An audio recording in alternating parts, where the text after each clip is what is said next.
when you are going through your taper and your withdrawal, you can be stuck in a permanent fight, flight, or freeze. And our minds are in chaos, sometimes constantly. I do know what that feels like. I do remember my taper. I was in hell. So I do understand what it's like when your body is stuck in permanent freeze. I existed that way for pretty much my whole taper. I was already in the tolerance withdrawal and things were just very, very bad. Things were dark.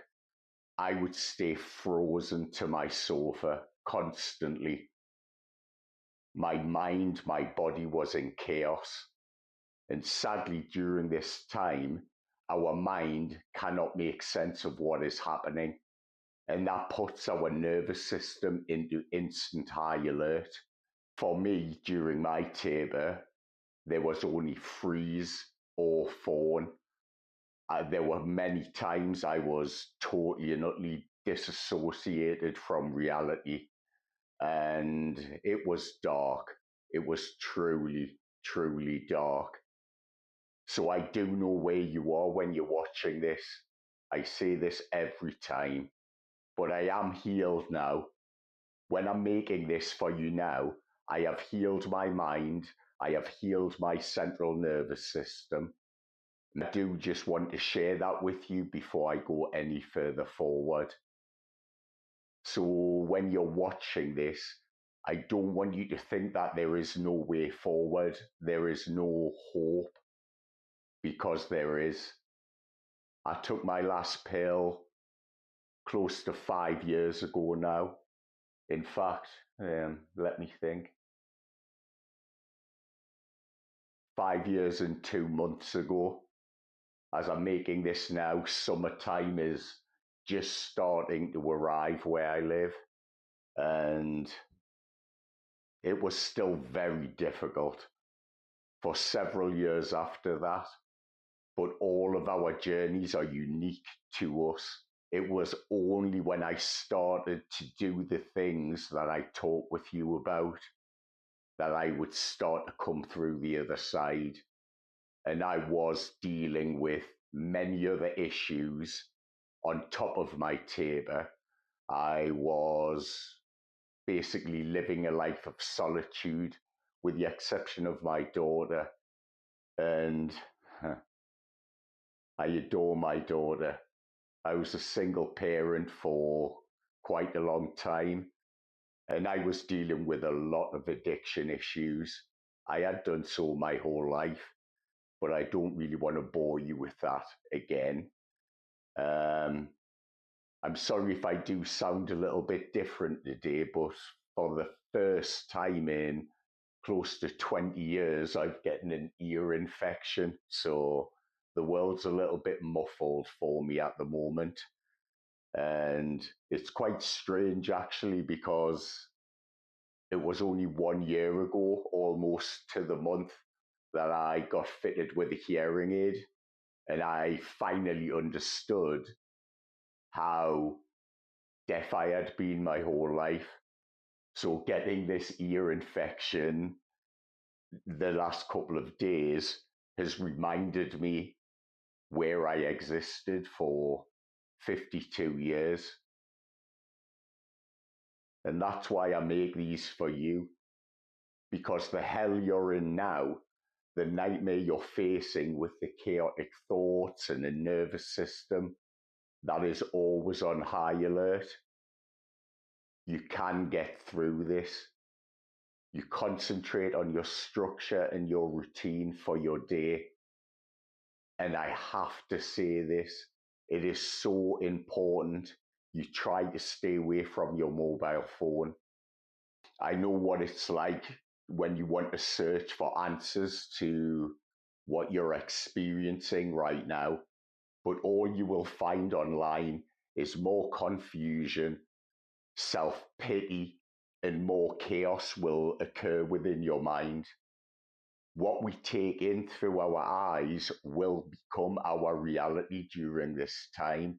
I struggled my whole life with addiction issues just due to a difficult childhood, and drugs were my way out, but nobody ever knew. I ran successful businesses. I lived overseas for many years. I've done a lot of things in my life, and all the while, I was a full blown addict.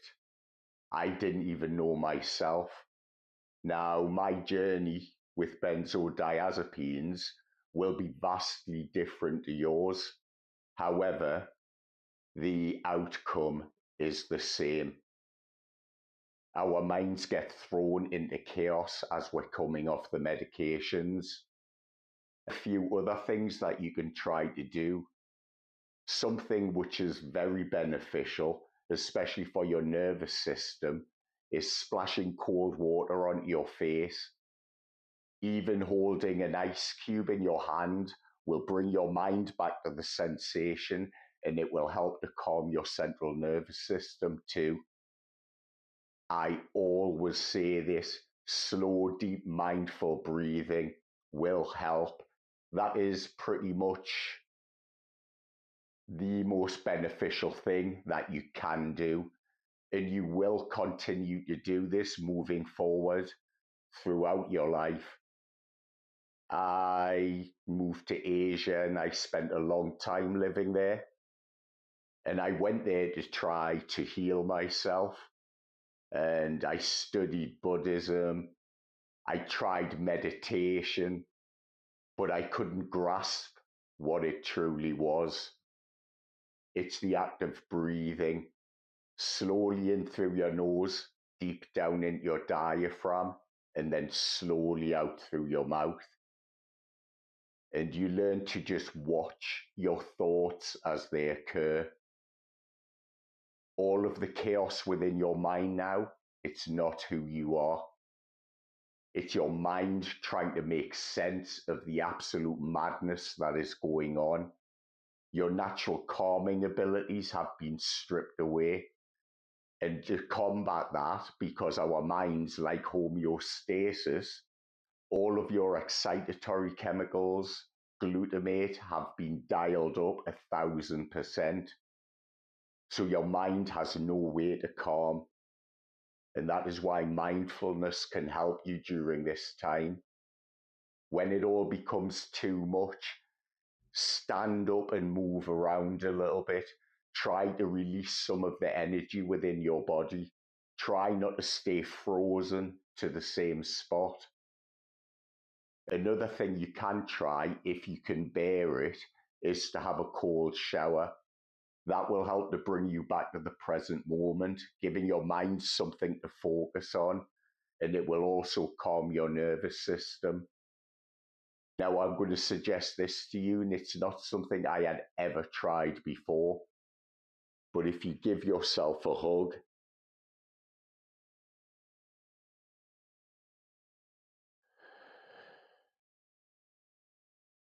while you take a deep breath, that helps to calm you down and know that you're safe. I do also do a somatic yoga routine for beginners. I'll leave a link for it below.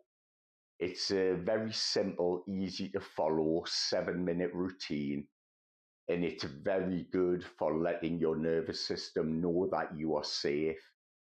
Try to keep yourself as calm as you possibly can.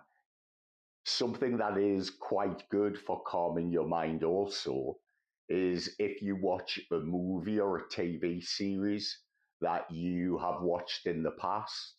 This works because it allows your mind to relax. Your mind knows what is coming next because you've experienced before. And this will help to calm your central nervous system down also. Build yourself a simple, easy to follow routine.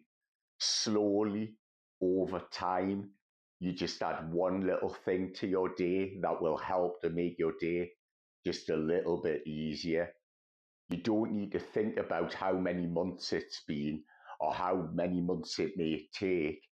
You concentrate on today. Today is truly all that matters. We do not have any other thing than what we have today. And that's why I'm making this video for you now. Even though I can hardly hear myself talking with this horrible ear infection, I do try to upload a video every Sunday. I lived in an isolated world my whole life. I basically existed alone. Even though I was surrounded by thousands of people throughout my working life, yeah, I basically existed in solitude, cut off from the world, unable to connect. And having this ear infection again has made me remember how far away the world did truly feel from me. But I know this will fade in a few days. I'll put my hearing aid back in and it will pass, because I have come to learn in life nothing is forever. Certainly not the good times, but certainly not the pain. We do heal, and there is a way through, and that's through concentrating on your self-care, building your little routine for your day, and you get through. I did, and I'm certainly not special. I got through it because I never stopped and I never give up.